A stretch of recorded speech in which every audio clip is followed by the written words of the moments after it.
Hello everyone, my name is Michael SK and welcome back to Higurashi When They Cry, Chapter 7.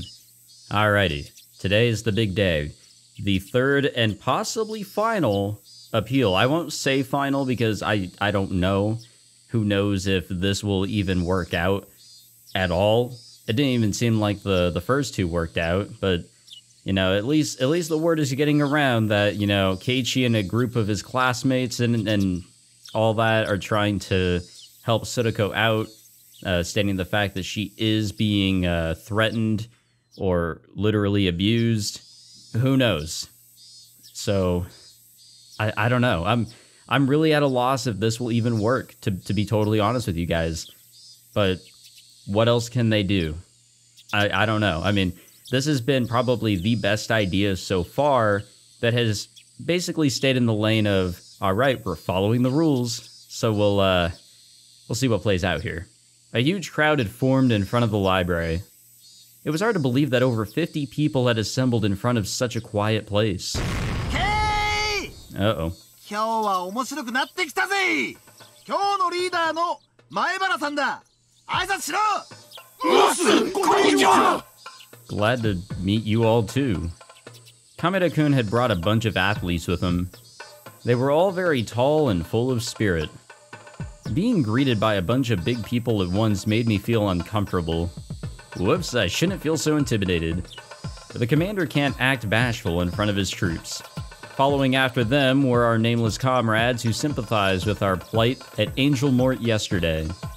I hate to say it, but I never expected any of them to actually show up. Seeing them all here to support us made me feel glad. They seemed plenty pumped up too, raising up fervorous cries or shrieks. I'd say that's probably more like shrieks. Kameda-kun did so much for me. He brought not only his teammates, but also people from Angel Mort, and I couldn't thank him enough. 水臭いぜ、ケイ。俺たちはエンジェルモートの義兄弟っすよ。 Yeah, I don't know if I want to associate myself like デザフェ that. に行った連中の噂だと。 Don't group me in with you 夏の guys 新 yet. デザート。恥じらいの青い果実サンデーが最高にいいらしいっす。この夏は一緒に青い果実をむさぼり食いに行きましょう。ケイチ君。Oh shit. 今日はすごいね。これを全部君が一人で集めたのかい？こんにちは。I kind of forgot that these two were also invited. ここまでとは思わなかったわ。やるわね。富武さん、高野さん、どうしてここに？あ、レナは知らなかったか。昨べの祭りの実行委員会の席でね。確か監督も来るはず。And there お he 待たせしまし is. た。遅れて申し訳ございません。留守番のスタッフへの引き継ぎに手間取りまして。わあ、監督それすごいすごい。 Coach had brought some sashes, headbands, and banners with him. He was so well prepared. The sashes and headbands read Save Sudoku Hojo and the Consultation Center must take action immediately. They were perfect for our protest. Did I say consultation correctly? I think I was beginning to read it as something else. It's really hot outside, guys. Like, my brain is fried. He had brought lots of extras along too. Takano-san and Shion handed them out to other supporters. なんていうのか。監督のこういうセンスが私大嫌いなんですけど。でも今日はちょっと見直してます。しかしこういうアイテムもいいね。ここにいる60人は全員に面識があるわけじゃない。でも同じ鉢巻きやタスキを身につけることで同じ目的を持った仲間だと分かり、連帯感も育めるからね。こんなのを身につけるとダム戦争の時代に戻った気がするよ。鉢巻きやタスキをしたHinamizawaの人たちは無敵だったんだ。誰が相手でもひるまなかった。 Tomitake-san was exactly right. Even the kids from Ukinomiya were willing to wear the headbands, excuse me. It was like we were supporting a baseball team. さ、リカさんもぜひ。これだけの数を作るのは苦労したんですよ。いりえ。私も自分ができることを惜しみませんよ。さとこちゃんを助け出すために全力を尽くしましょう。 Man, just thinking back to whenever we were getting used to seeing the coach around and all that, and getting to know him in chapter 3, and then Sodako got abducted, if you will, and when we went over to her house with Irie, just how defeated and how lost they seemed, like they couldn't do anything. And now look at them here in chapter 7, full of vigor, full of motivation to save her. Like, they know that something can be done. It's such a contrast. It's beautiful. はい、ケイチ君の。すごいね。昨日は社会科見学様ご一行だったのに、今日はまるで雰囲気が違う。そうだな。俺は人数が多ければ相手はビビるだろうくらいに思ってたが、これは迫力が違う。やはりハッタリって大事なんだなって思うぜ。さあ、そろそろ時間よ。団長、決起の挨拶をお願いね。団長なんてそんな恥ずかしい。俺なんて単なる発起人で。ケイチ君、リーダーがそんなじゃ貫禄がないよ。さあ、胸を張って。You know, sometimes I forget that he's holding a real camera. I walked out in front of everyone while Tomitake-san took pictures. Everyone went quiet and turned their gaze to me. I felt so nervous, but at the same time, I also felt really thrilled to see all of our comrades here. みんな、今日は集まってくれてありがとう。すでに聞いてると思うが、俺たちのクラスメート、北条聡子のために、これより3日目の陳情を決行する。かつて気の向くままに聡子をほったらかしにして、沖宮に1年間も蒸発していた叔父が、どうして親権者なんて名乗れるのか。児童相談所は直ちに状況を理解し、聡子に対する緊急保護を実施するべきである。だが児童相談所側は慎重な対応を理由に現状を放置。聡子が日々の窒息しそうな環境の中で心をすりつぶされていっている急を理解していない。俺たちはこれより3日目の陳情を決行し、児童相談所に改めて緊急の対応を求めるものである。今日学校で聡子ちゃんの姿を見た人ならわかるはず。あの快活だった聡子ちゃんがたったの4日であんなにもやつれ果ててしまって、あんな姿をこれ以上放っておくなんて絶対にできない。Oh, you know what? Probably best to bring this up. So in the last episode, Sodako actually did come to school, and she misinterpreted the principal as her uncle in a very similar way to how it seemed like her traumatizing, or how she was traumatized in chapter 3, and when Keiichi pat her head, that, you know, she just lost her shit. It's probably more than that. Actually, it is more than that. Obviously, trauma can go along with it, but whatever this curse of Oyashiro-sama is that she has, for sure, which is definitely a real thing, we definitely need to, you know, keep this shit in mind. Whatever she has going on as a mental disease made her have this illusion that was her uncle. Even so, it was definitely the principal, and everybody in the classroom stated that was the principal and recognized him as the principal. Only she saw him as somebody different. A mental illness that is playing a huge part along with the traumatic experiences that she is probably facing, having to live with her uncle again. It's definitely a whole bucket of problems. We should definitely keep a lot of that in mind. これですでに3日連続。しかも人数はここまで膨れ上がった。Oh, and somebody in the last episode commented that, yeah, that is probably why that she stated in chapter 3, after Keiichi went ham on her uncle, that her uncle was still alive, because that's what she saw in her delusions. 相談所側に私たちの強い意志を訴えよう。私たちは仲間を見捨てたりしない。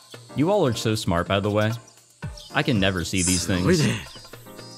こいつは間違いなくダム戦争の再来だよ。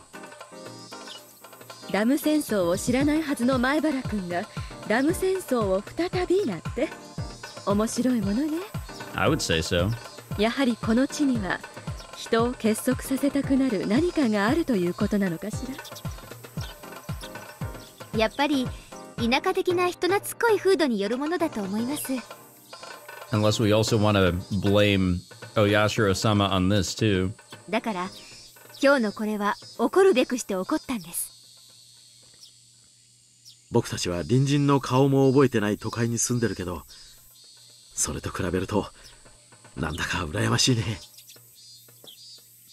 電車の本数が少ないと愚痴ってた人がよく言いますですよ。人軍突撃準備完了。 Oh god. 閣下はただここで死ねと飲み込命令を。要求貫徹、絶対救出。みんな K に続け。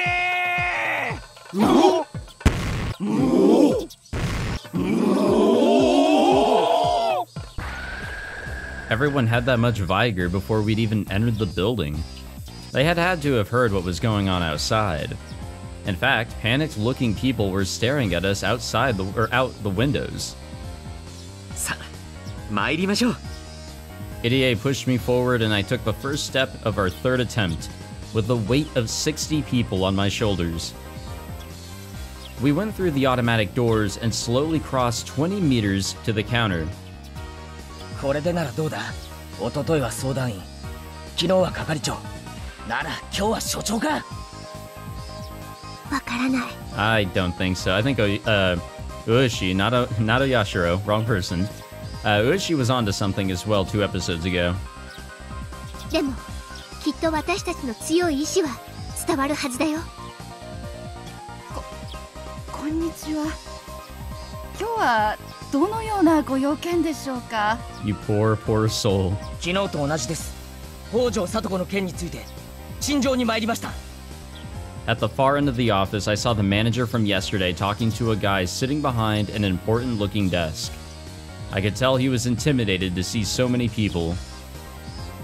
Shion said that this was the day we'd finally close the deal, and I couldn't be that optimistic yet. I know I'm not. To be honest, our current numbers were probably the maximum number of people that I could get. So what would we do if things didn't work out today? I put up a brave front, but internally I was nearly cracking with anxiety. But looking at the hopeful, encouraging expression on Rena's face as she walked beside me helped disperse those timid feelings.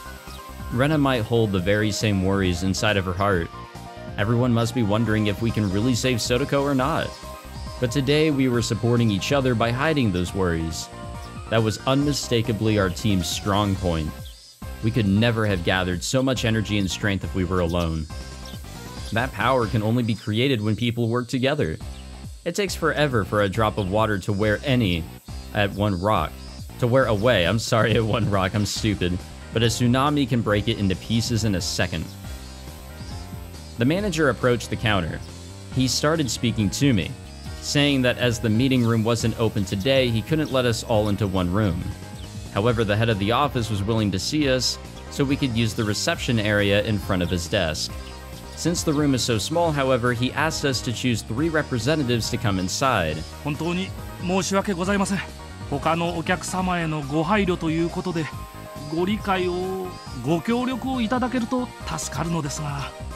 We were here with all these people, and they were only letting 3 of us inside? I wanted to refuse their offer, but Mion told me to take it. この人数で占拠すれば業務への支障を理由に上げ足を取られかねないしね。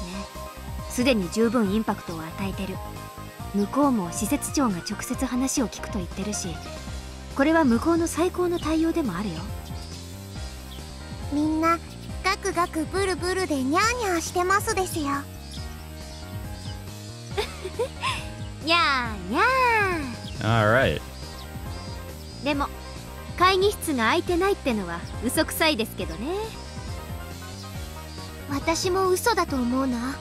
でもみーちゃんの言う通り、これだけの人数で押しかけたというインパクトは十分与えたと思う。Yeah, it's a good point. Let's not push our luck. She basically warned us about the same thing. 所長さんはここの最高責任者です。それが話を聞くという例を尽くした以上、こちらにも多少の譲歩が必要かもしれませんね。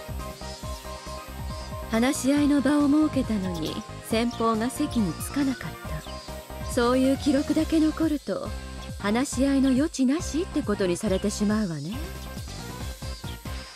部外者の意見で恐縮だけど、ここは話し合いに来ているということをアピールするべきだと思うな。It was good to get suggestions from so many people. If it was only me, I would have just gotten pissed off and left. That was probably not the best idea. Once again, I felt how important it was that we were a team. わかりました。では代表3人ということにします。で、代表は誰にしよう。代表は圭一君でいいと思うな。あと大人として監督とみーちゃんもついててくれれば文句なしかな。 I'm down with that. 所長が私の顔を知ってたら園崎家の圧力ってことになっちゃう。今回の件は園崎家はノータッチなんでそこを誤解させられない。大人の事情でごめん。聡子を助けるのは私たちの戦いで鬼ババとは何の関係もありませんからね。ならレナさんはどうです？ガッツンと一発叩き込んでやってくださいよ。私でもいいけどリカちゃんはどう？聡子ちゃんの一番のお友達として代表に加わってもいいんじゃないかな。Rika-chan is a quiet girl, so it'd be hard for them to understand what she's thinking. However, she's Sotoko's best friend. She had been living with her for the past year, as if they were family. She has the strongest bond with Sotoko out of any of us. よし、俺と監督、そしてリカちゃんで行こう。 Yeah, I'm cool with this squad. Honestly, I'm just really cool with the coach coming with us. 了解。私はみんなをまとめるよ。Mion winked at me and started explaining the situation to everyone else.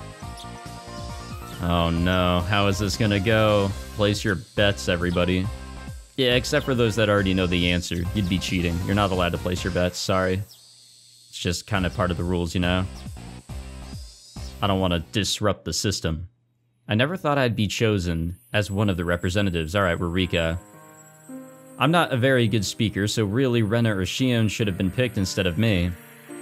But I just couldn't refuse when they told me that Sotoko's best friend should be the one to go. They told us to sit on the couch inside the visitor's room. The counselor, the manager, and the head of the office were there. The way they treated us was improving every time we came. I didn't know if today's appeal would change anything, but I was starting to feel the direction of fate shift little by little. どうですか、リカ。わずか数日でとんでもない展開になってる。 Remember when Rika kind of just gave up on everything, and yet there was some progression? さすがの私にももうどうなるやら見当もつかないわ。 Hanyu appeared beside me. It had been a while since she showed up. Hanyu was assuming that we still wouldn't be able to save Sotoko in this world either. She always felt it was best to just watch what happened without hoping for a positive change. I'd been hurt so many times after being betrayed while hoping for change. Surely that wasn't good enough for my soul, or wasn't good for my soul. I've been beaten down over and over again. It's better to be quiet and do nothing. It's better not to expect change. That way, if something bad happens, I won't feel pain. My fate was already a dead end. But was that really true? I did my best in many of my previous lives. However, I had always acted alone. A miracle only happens when everyone combines their efforts. I was starting to feel the depth of what that meant. But even so, that didn't guarantee that we could save Sotoko. This was the best chance I'd had so far, certainly, but that still didn't prove anything. I couldn't call it a miracle just yet. A miracle is something far more dramatic. So this wasn't a miracle. It wasn't a miracle just yet. There was still someone else who needed to reach out for this to become a miracle. Everyone has been working so hard. They truly believe that they can bring about a miracle. Who amongst them doesn't believe? Isn't there someone who's not reaching out their hand or her hand like everyone else is doing? 冷たく言えば、奇跡を起こせない日は聡子にある。そもそもさっきから圭一や入江が向こうとやり合っている最大の争点は、聡子が虐待を認めたかどうか。It seems like one of the only cases that she's willing to accept that she has to move on and everything, and, you know, accept that her Nini isn't coming back and all that is when she's tied down to a goddamn torture table by Shion. そうなのですが、それは簡単ではないのです。聡子を救おうとみんなが手を伸ばしているのに、聡子がその手を掴もうとせず、そうやって考えると一番訴えるべきは聡子じゃないかって思う。聡子に手を伸ばすよう説得するのですか？ Didn't they try to persuade her? うん、それはとても簡単なことではないけれど、サイコロの目が再び6揃いになる奇跡を待つ苦労に比べたら大した苦労じゃない。 In any case, I'm the only one with the key to open her heart. I'm like family to Sotoko. I know she thinks the same. I'm not trying to brag or anything. Sotoko is like family to me as well. No, my feelings toward her are even deeper than that. It might be only 1 year for Sotoko, but I've spent decades with her. そしてさらに考えれば奇跡が起こらないのは至極当然だった。どうしてなのですか？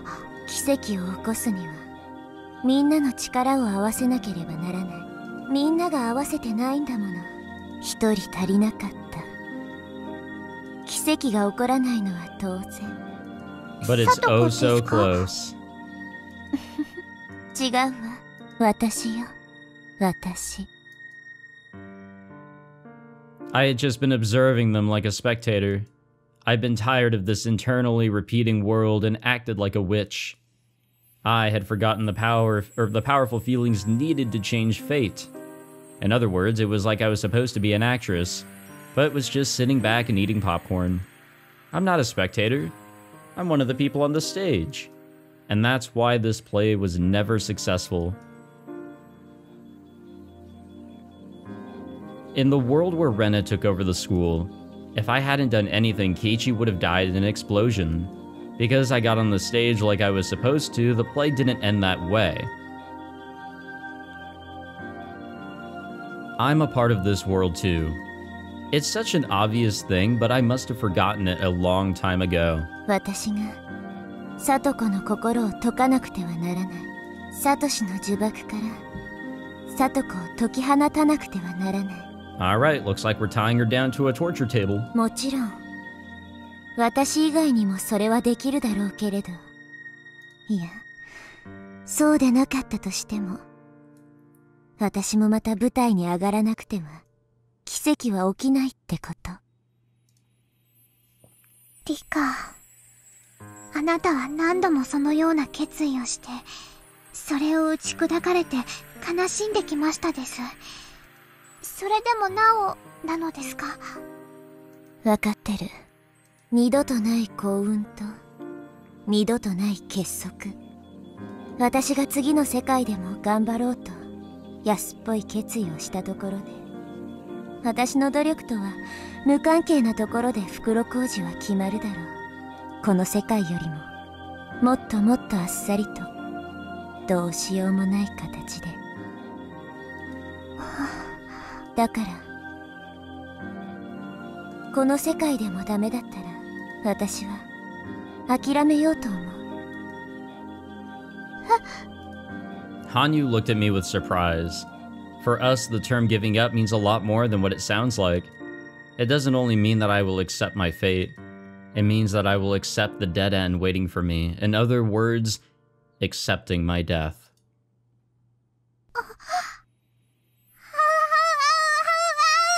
なんていうか、未練って努力してないから感じるものなんだって、私、分かったの。今回、これだけの幸運に恵まれ。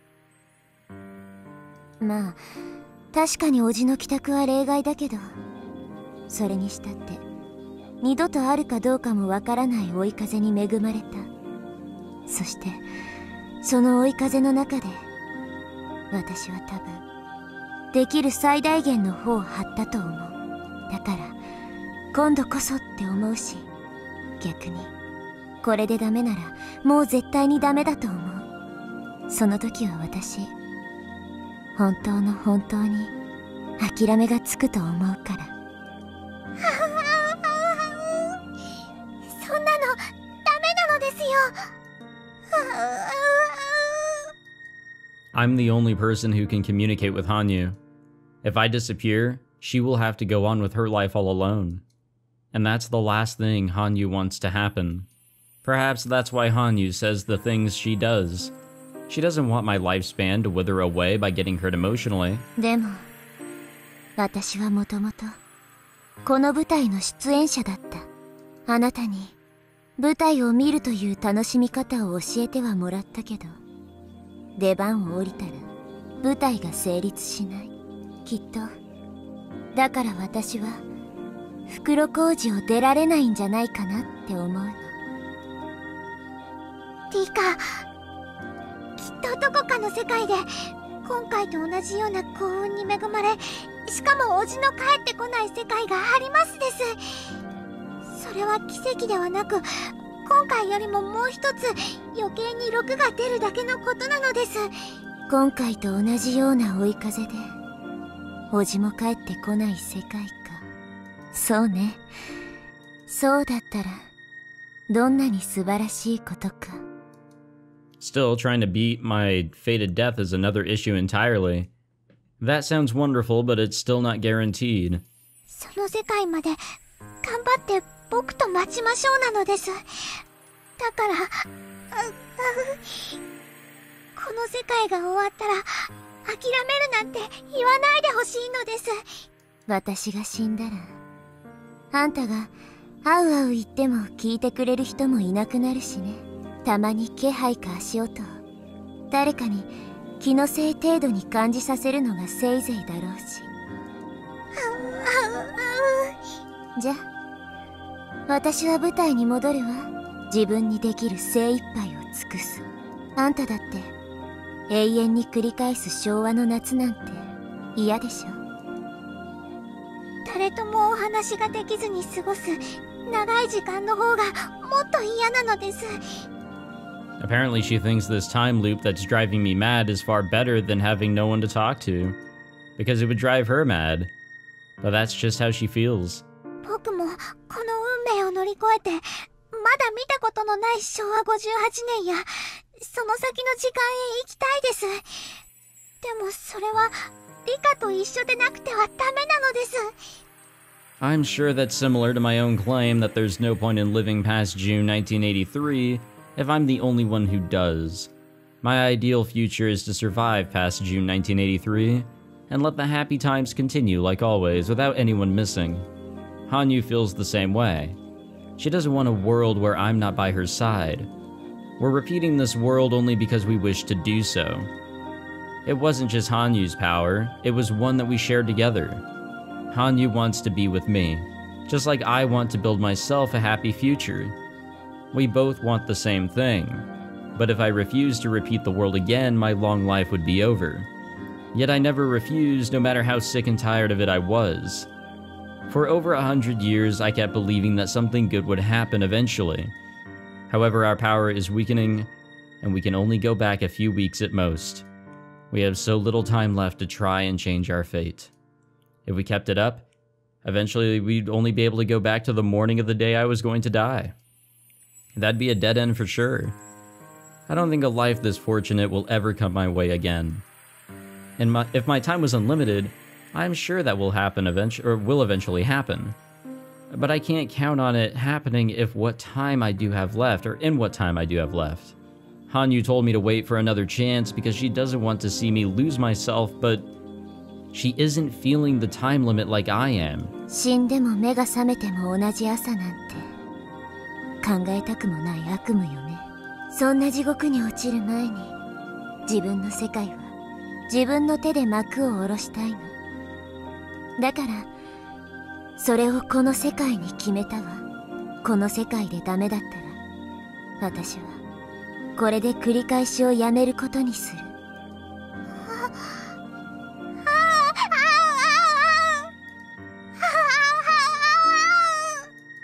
Let me translate what she's trying to say. This world is no different from any other world. You're not going to win, so don't bet on this life.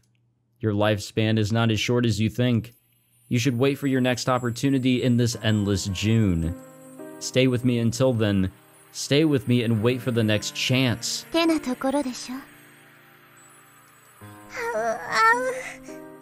ならせいぜい私たちのために祈ってちょうだい。相談所を解き伏せ、聡子を救い出せること。そして私が昭和58年6月の運命に打ち勝てること。昭和58年の夏を迎えられたら、ずいぶん昔に約束した通り、いろいろなことをして遊ぼう。昭和58年のスイカを食べて、窓際で涼もう。今年の秋はどんな秋？今年の冬はどのくらいの雪が私たちの知らない天気や出来事を楽しもう。知らないテレビ番組や永遠に放送予定のまま見ることのできなかったアニメを見よう。そして私がどんな人生を歩むのか、共に成長の物語を楽しもう。それまで一緒に頑張ろうって約束しましたです。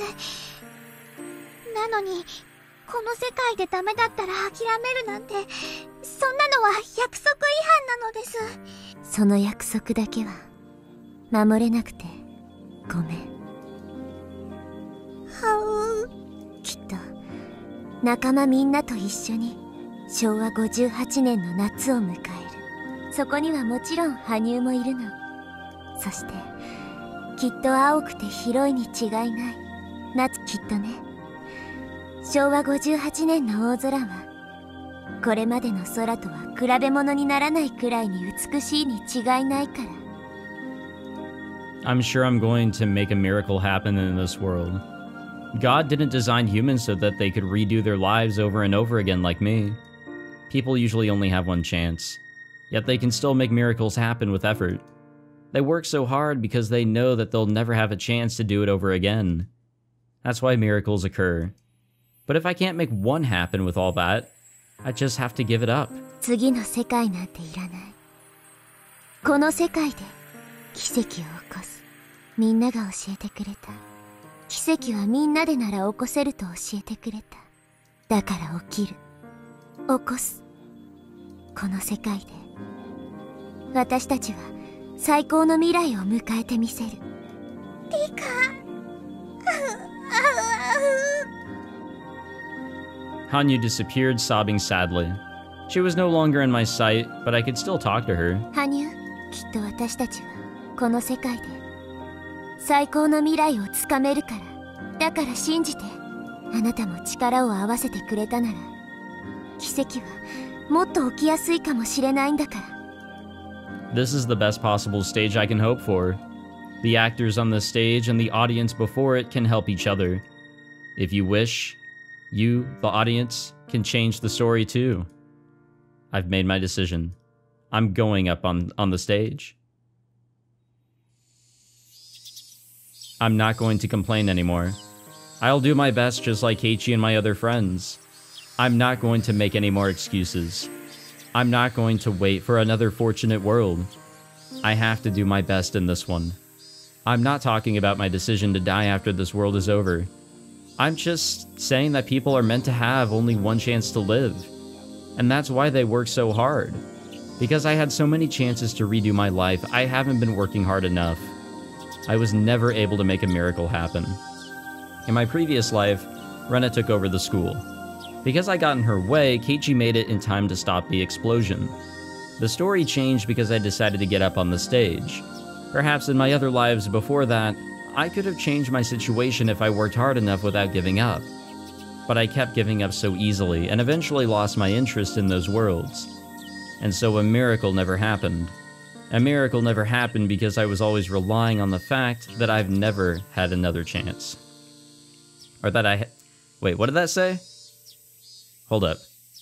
The fact that I'd have another chance, I'm sorry. Whoops. Hanyu, I hope you can understand. Please, don't be sad and work with me in this world. I couldn't tell if she understood me. I assertively spoke to the officials about how much danger Sotoko was in. Keiichi and Irie also made their appeals from the bottom of their hearts. I had no idea how the Child Consultation Center took what we said so passionately. All I could do was pray. I guess we're not getting another appeal scene. We've had enough of those. So how'd it go? どうだったケイちゃん。昨日の繰り返しになっちゃった感じだったな。両者とも昨日と同じ話の繰り返しだ。相変わらず平行線？慎重に様子を見るからとか、そういう話に？そんなところです。週1の訪問で様子を見て、だいたい1ヶ月後に改めて判断をするというような話なのですが。うちのところに貞子を1ヶ月も閉じ込めろって言うんですか？その1ヶ月間で貞子の心がどれだけ傷つけられるか、どうしてその痛みが理解できないんです。もちろんその点についても前原さんは懸命に説明してくれました。私も聡子ちゃんの去年の状況を説明したつもりです。ですが聡子ちゃんが助けを求めない限り緊急性はない。部外者の意見で恐縮だけど、聡子ちゃんに助けを求めてもらうってのは無理なのかい？聡子ちゃんが逃げ出したらサトシ君の部屋のものを捨ててしまうと脅されてるらしいわ。ひどい話ね。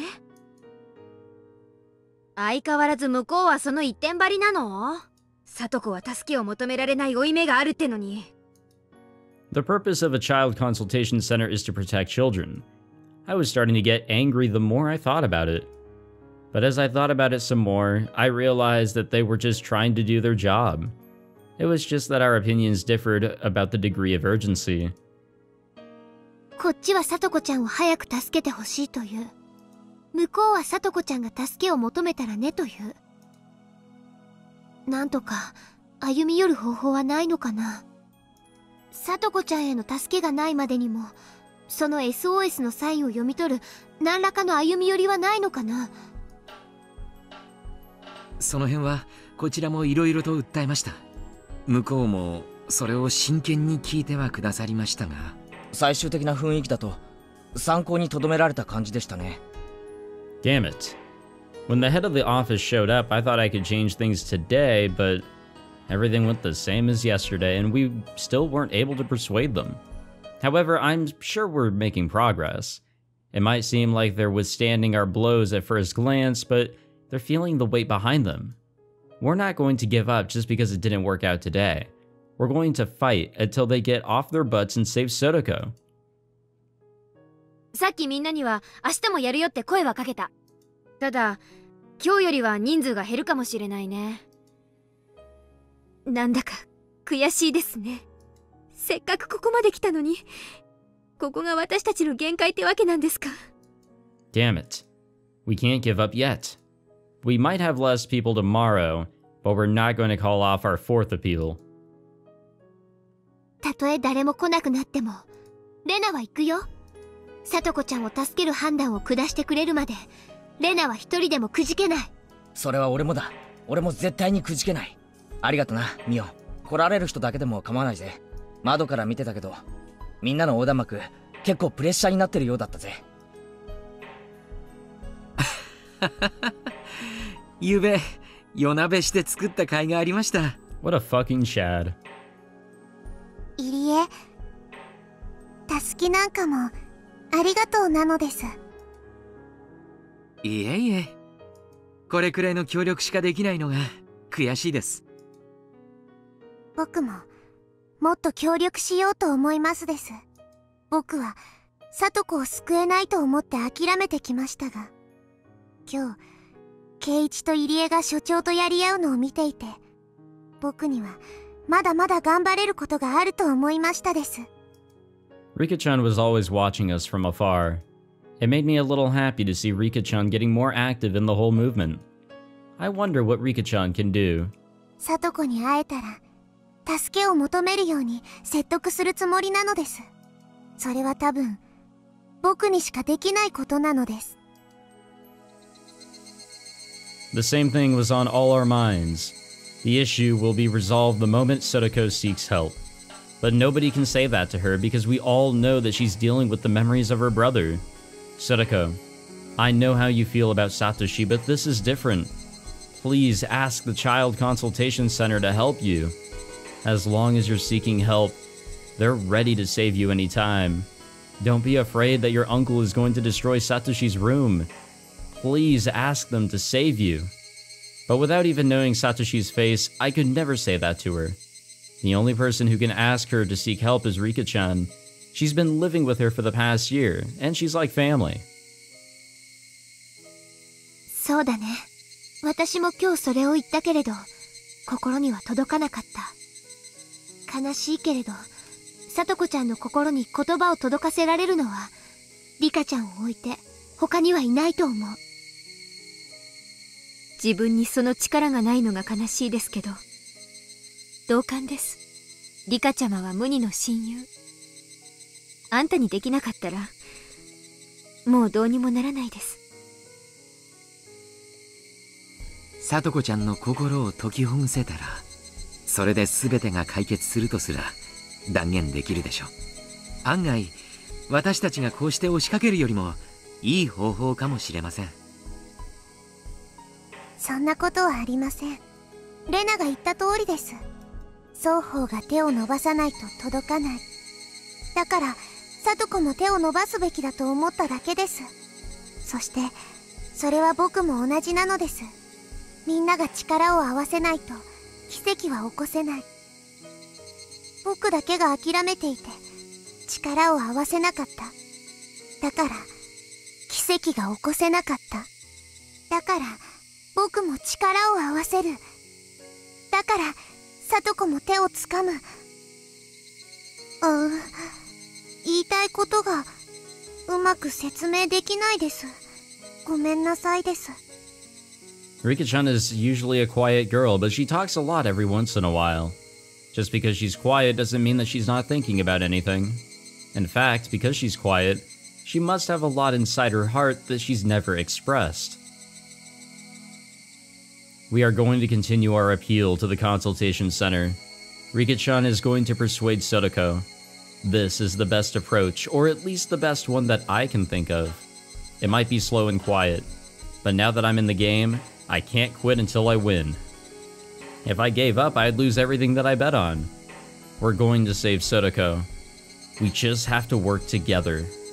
But obviously, we don't have much time left to fight. What to do? We're definitely going to have less people tomorrow. In other words, we can't intimidate the Child Consultation Center any more than we did today. I couldn't see any way to break our deadlock with the Consultation Center, so I had no choice but to swallow down the irritation starting to boil up in my chest and pretend not to notice it. もうだいぶ暗くなってきました。ミオンさん、解散の号令をかけられた方がいいでしょう。私も今夜はまた実行委員会なので、このまま直接集会所に行った方が良さそうです。それを言ったら私もじゃん。いけねいけね。That meant I had to go too.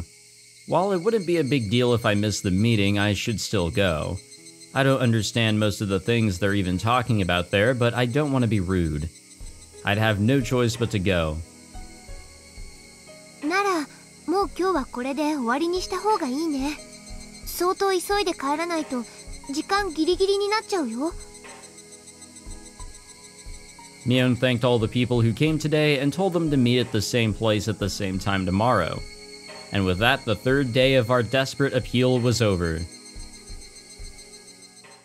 So it's not the final appeal, it is the third of who knows how many fucking appeals we'll have. Alrighty, we will end the episode there. I am very curious to see just how far we can go with the appeals and what Rika might be able to do with Sadako. Honestly, at this point, I don't know where this could go. I really didn't even know where this could have gone in the first place, because from the first appeal, it didn't seem like they thought much of it. The second one seemed pretty promising, but they're just kind of giving us the same roundabout, and I guess it was the same here for the third one. Rika does have more resolve, but will that really change anything? We can really only hope. Thank you all for watching this episode. If you enjoyed, be sure to leave a like, subscribe, all that fancy jazz. I have no idea what waits for us in the next one, or what the plan is going forward, other than appeals and whatever Rika can do. But we'll cross our fingers and toes and whatever else, and we'll hope for the best to try our best and get through this, because god damn, dealing with Sotoko is a pain in the ass. I'm sorry, but holy shit. It's really just a really rough patch in the road. And by a rough patch, I mean it's a fucking crater. And we just gotta get past it somehow. And hopefully we will. Especially since Rika is calling this her final world. We'll see what happens in the next one, guys. Take it easy.